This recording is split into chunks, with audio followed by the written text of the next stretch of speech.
किसी ने हृदय से भरकर मुझसे प्रश्न पूछा तो उसे उत्तर मिल जाए, क्योंकि मैं तो हूँ, मैं तो रहूंगा।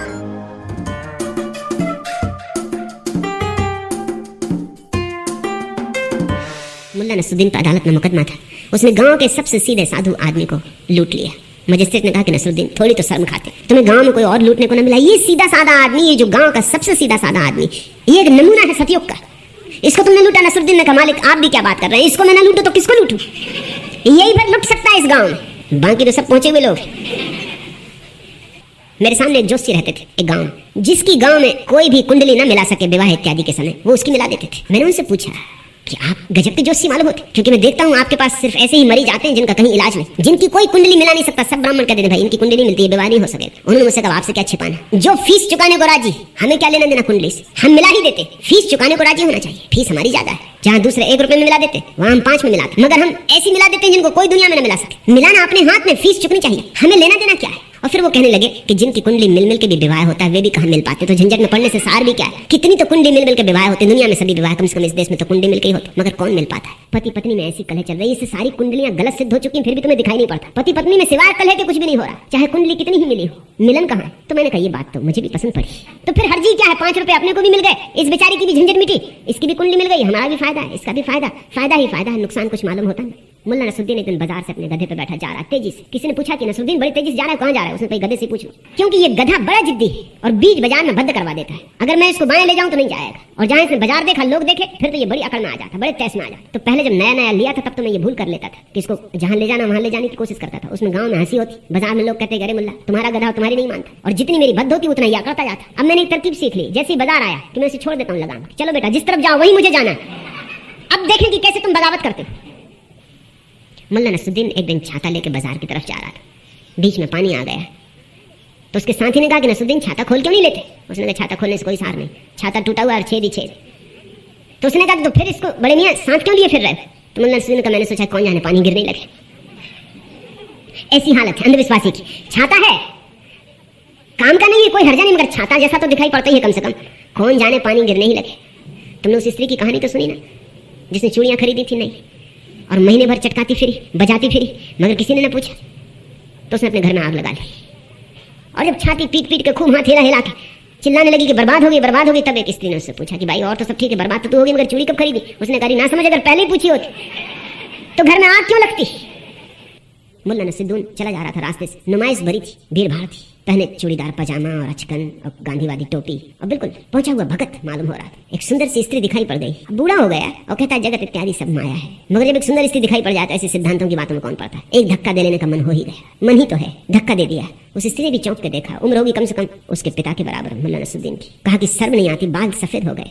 मुल्ला नसरुद्दीन ने कहा कि भाई बाल तो सफेद हो गए मगर दिल अभी भी काला, और धक्का बालों ने थोड़ी मारा, धक्का तो दिल ने मारा। एक आदमी ने मुल्ला नसरुद्दीन के द्वार पर दस्तक दी, उसकी पत्नी भी उसके साथ थी। मुल्ला ने दरवाजा धीरे से खोला, जरा सा खोला, बाहर खड़ा मित्र भी हैरान हुआ, मित्र से ज्यादा हैरान तो उसकी पत्नी हुई, क्योंकि मुल्ला बिल्कुल नंगा था। हैरानी की बात इतनी नहीं थी कि नंगा था, क्योंकि अपना अपना घर है, कोई नंगा रहना चाहे क्या अड़चन।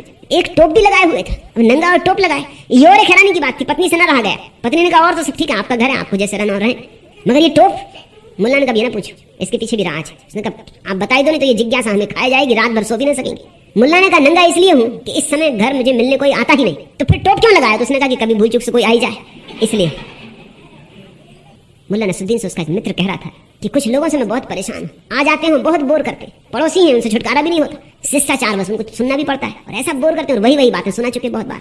तुम्हें मैंने कभी किसी से परेशान नहीं होते देखा, राज क्या है? मुल्ला ने कहा इसका एक राज, मैं हमेशा अपनी टेबल के पास एक छड़ी और अपनी टोपी रखता हूँ। छड़ी और टोपी से क्या होगा? उस आदमी ने पूछा। रखे रहो छड़ी टोपी, जिसको सताना वो सताएगा। उसने कहा इतना आसान नहीं, जैसे मैं किसी आदमी को आते देखता हूँ जल्दी से टोपी लगा के छड़ी उठा लेता हूँ। उस आदमी ने पूछा मैं फिर भी नहीं समझा, इससे होगा क्या? टोपी लगा के छड़ी भी उठा लोगे? उसने कहा तुम समझे नहीं, बात सीधी साफ, इसके पीछे गणित, इसके पीछे चाल, इसके पीछे कूटनीति। वो आदमी पूछता है कहीं जा रहे हैं, कहीं से आ रहे हैं? कोई छड़ी और टोपी लगाए बैठा है, खड़ा है, कहीं से आ रहे हैं, कहीं से जा रहे हैं? तो मुल्ला कहता है कि अगर देखता हूँ कि आदमी काम का है तो कहता हूँ बाहर से आ रहा हूँ, बैठिए विराजिए।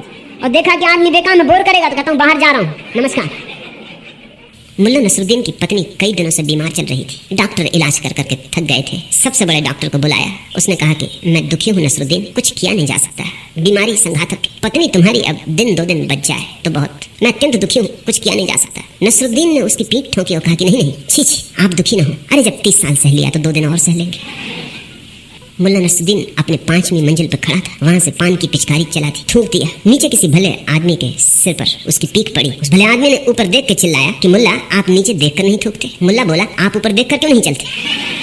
मुल्ला नसरुद्दीन अपने जवान बेटे के साथ बरसात के दिन एक नाले को पार करता था, एकदम छलांग लगा गया। बुढ़ा छलांग मार के उस तक पहुंच गया। बेटे ने भी देखा कि जब बाप छलांग मार गया तो इज्जत की बात थी, जवान होकर वो छलांग न मारे। उसने भी छलांग मारी मगर बीच नाले में गिरा। उठकर उसने पूछा कि मेरी को समझ में नहीं आता, आप बूढ़े हो गए और छलांग मार गए। नसरुद्दीन हंसने लगा। उसने कहा, इसका राज। उसने खीसा बजा के कलदार खनखनाए। बेटे ने कहा, मैं कुछ समझा नहीं। उसने कहा, बस पैसा पास में हो तो आदमी में गर्मी होती, जवानी होती, सब होता। तेरी जेब खाली, गिरे बीच में। मैं तो गिर ही नहीं सकता बीच में, क्योंकि नोट रुपए भीग जाए।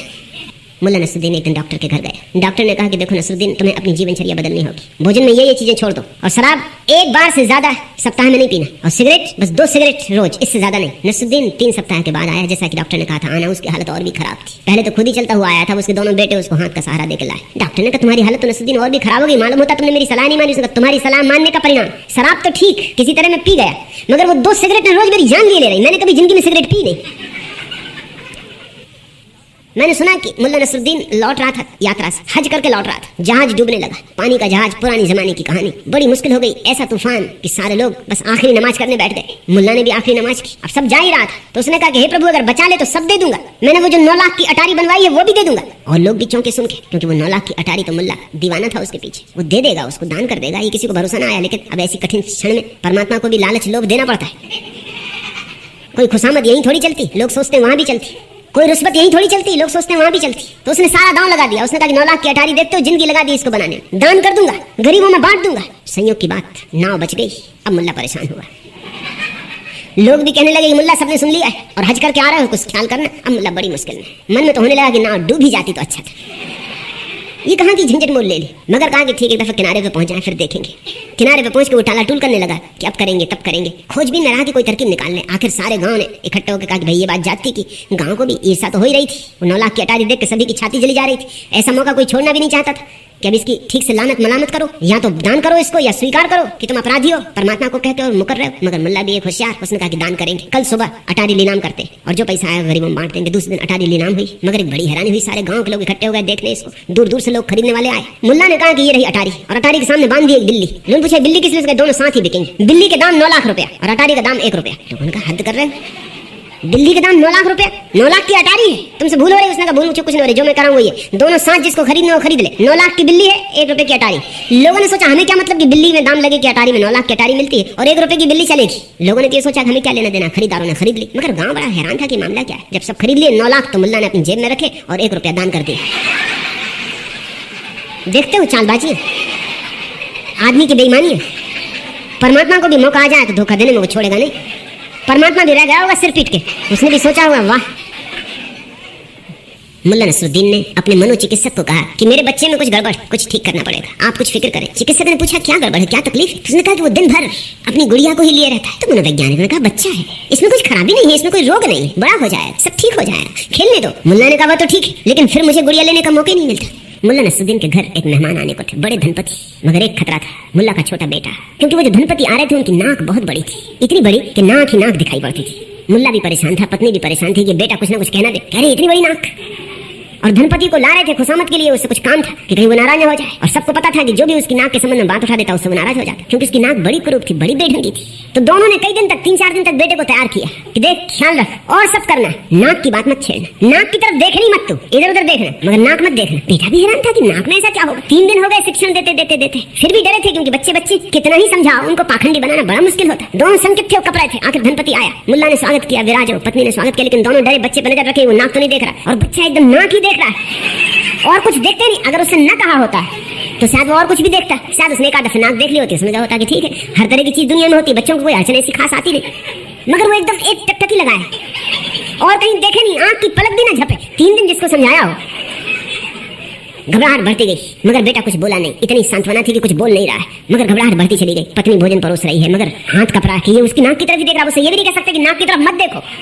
सोच रही कि जरा जाने दो, मेहमान को इसकी कुटाई करनी पड़ेगी। 3 दिन समझाया मूड को, इसको कुछ और नहीं सूझ रहा है, पलक नहीं झप रहा है, धनी को असमंजस में डाल रहा है और मुल्ला भी कुड़बुड़ा रहा है दिल, मगर अब कर भी क्या सकते हो। बेटा सामने बैठा और नाक देखे चला जा रहा है। आखिर पत्नी ने किसी तरह सब निपटा जा रहा है, प्रसन्न थी, चाय की प्याली लाई, आखिर चाय की प्याली धनपति को दी। मन में तो उसके वही लगा है। फिर उसने कहा कि आपकी नाक में कितनी शक्कर डालूं।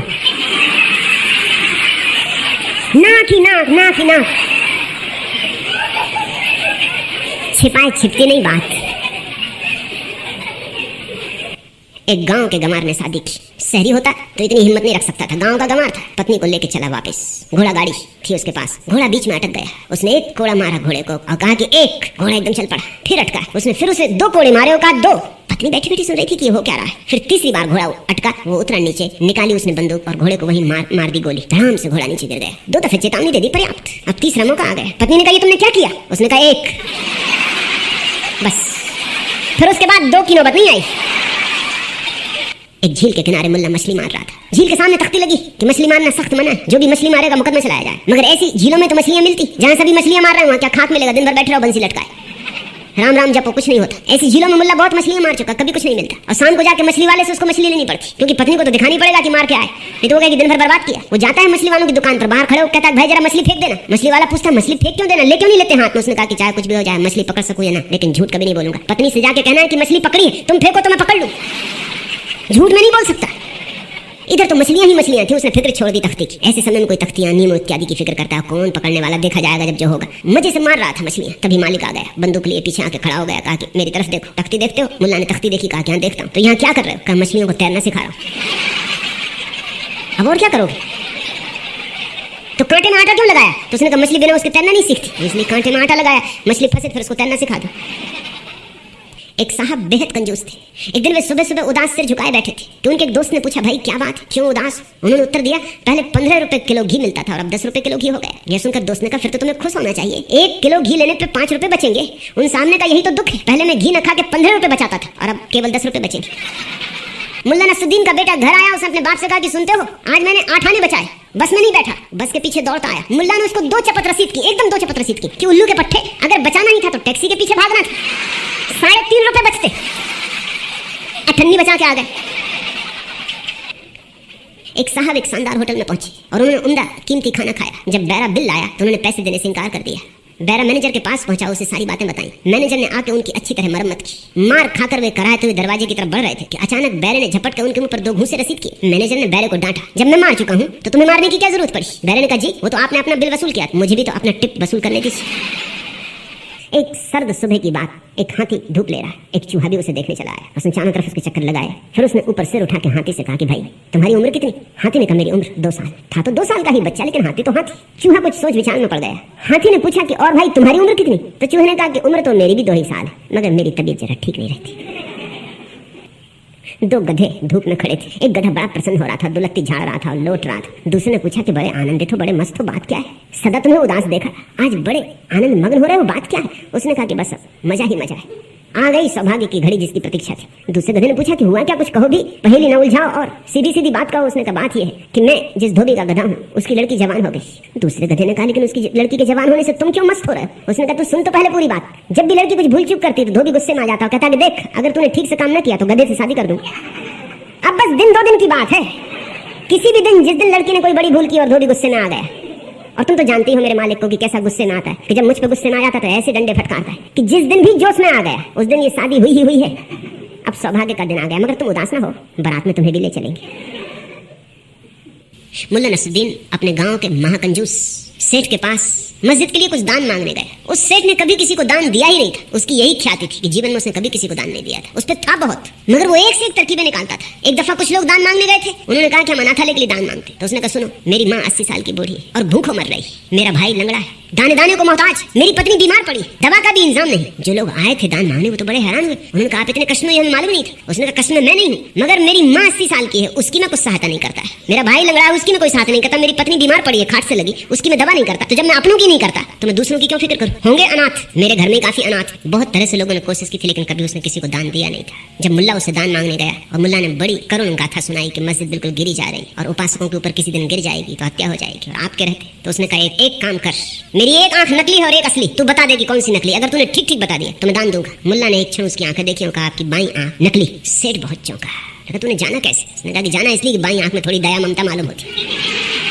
ये नकली होनी चाहिए आंख, असली आंख तो बिल्कुल पत्थर की, उसमें तो कोई दया ममता का सवाल नहीं।